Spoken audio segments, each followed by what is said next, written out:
what's going on, everyone? Mr. Ladd here, coming back with another DIY detail review, product review, whatever you want to call it.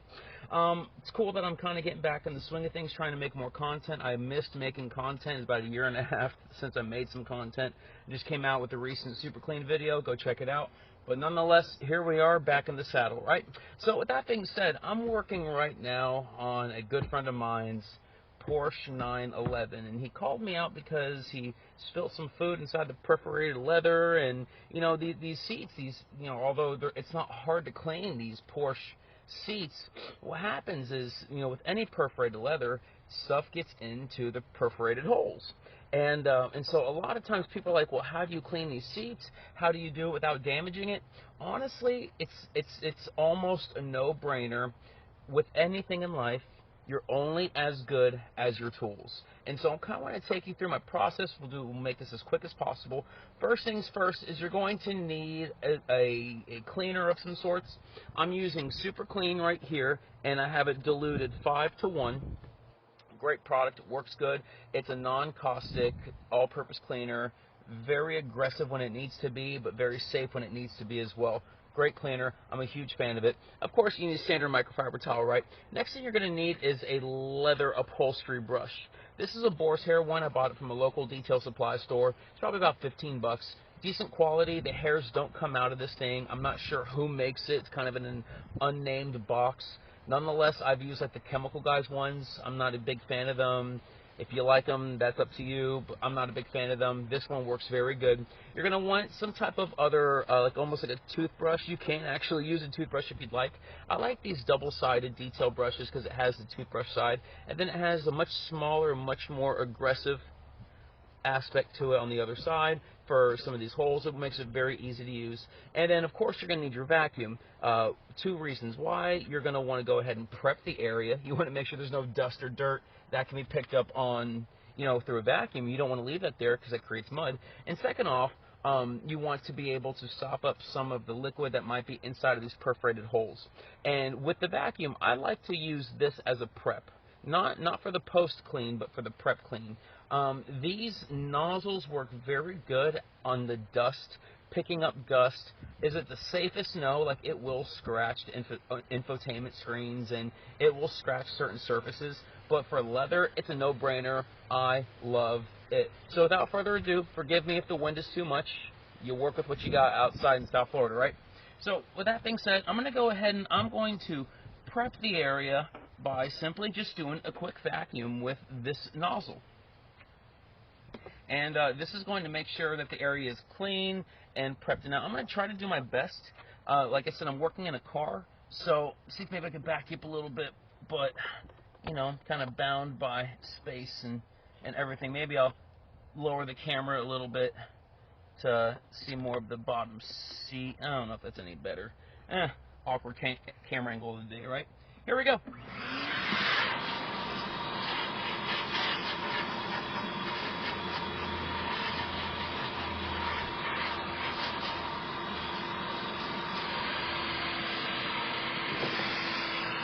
You could always go over with this inside the creases and crevices too to loosen up any dirt.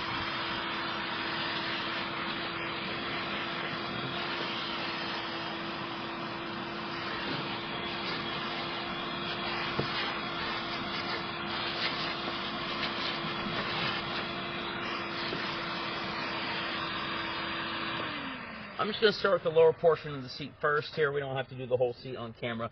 But what I do want to do is try to make sure that the back of the seat is as back as possible. Is that how I want to say it? As back as possible. So I can make sure I get in all of the creases and crevices and any spots. It's going back. It's not really noticeable on camera, but it is what it is. All right. So one more go. And also in the perforated leathers, if you see any dirt inside of the holes and the perforation, you can go over it with this and just kind of try to loosen up as much as possible.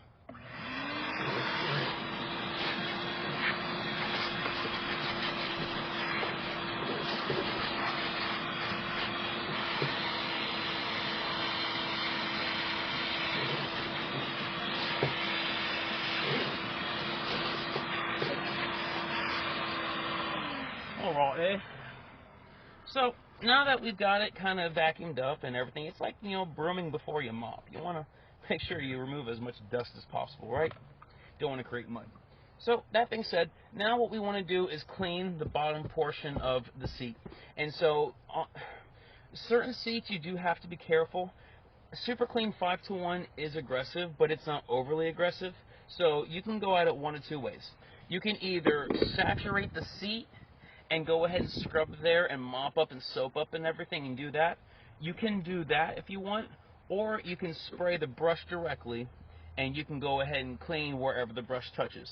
And the reason why both methods are of consideration is because if you go ahead and start saturating the seat, depending on the leather and the condition, how dirty it is, you might leave some type of staining. I've never had ghosting or flashing or anything happen with Super Clean, but you might have some type of staining, and the reason why is because if there's thicker concentrations of chemical or cleaner, it will be more aggressive in certain areas cleaning, and it's going to be much harder to make uniform. That being said, these seats I can go ahead and spray directly.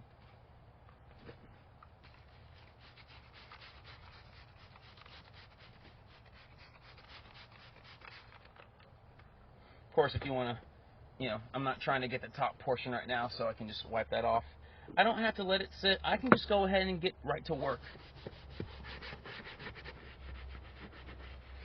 Things to be mindful of: try to make sure that you do a good job getting inside the creases and crevices. You know, in these seats, the front portion where the, I guess you can say, the hamstring support is, if that's even what it's called. That leg support thing that comes forward in these Porsches, this right here, it moves forward. You know, make sure to get in there well. Make sure the seat's as open as possible. Make sure you have as clear access to all the creases and crevices as possible, and that is going to allow you to have a very, very even clean. Now, this seat's already dried up. That's the funny thing. Perforated holes, what happens is the cleaner gets in there.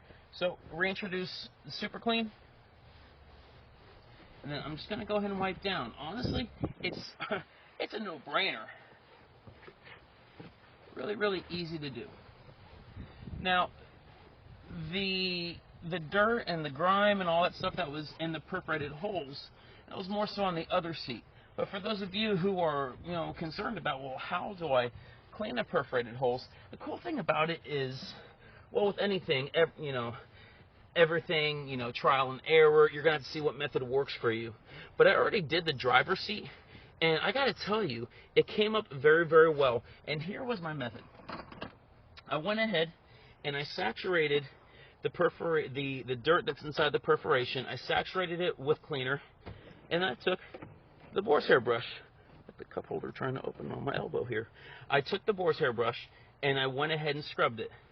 And then right after that, so I'll even show you how I did it. So say this is the area where the issue was. I sprayed it. I took the brush, scrubbed it, and I went ahead and did it like a crosshatch pattern, because the objective is to loosen up the dirt, the grime, the food, whatever it is, as much as possible. I scrubbed in a crosshatch pattern.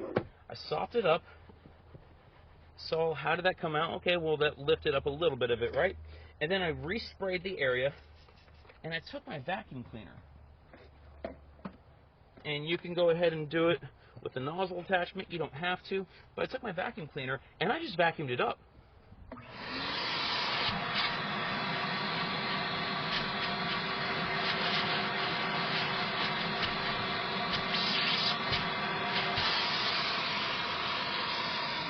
And that right there got it up. And it took me maybe about 20 minutes at most, because there was a good amount on the seat, and you know, you have to do multiple passes. But it was really, really easy to work with. And quite honestly, I think a lot of times we worry and we freak out. How do I get this out? How do I get this out? Honestly, with just a little bit of patience, a little bit of ingenuity and creativity, you can get 99.9% of detailing needs accomplished with just simple tools.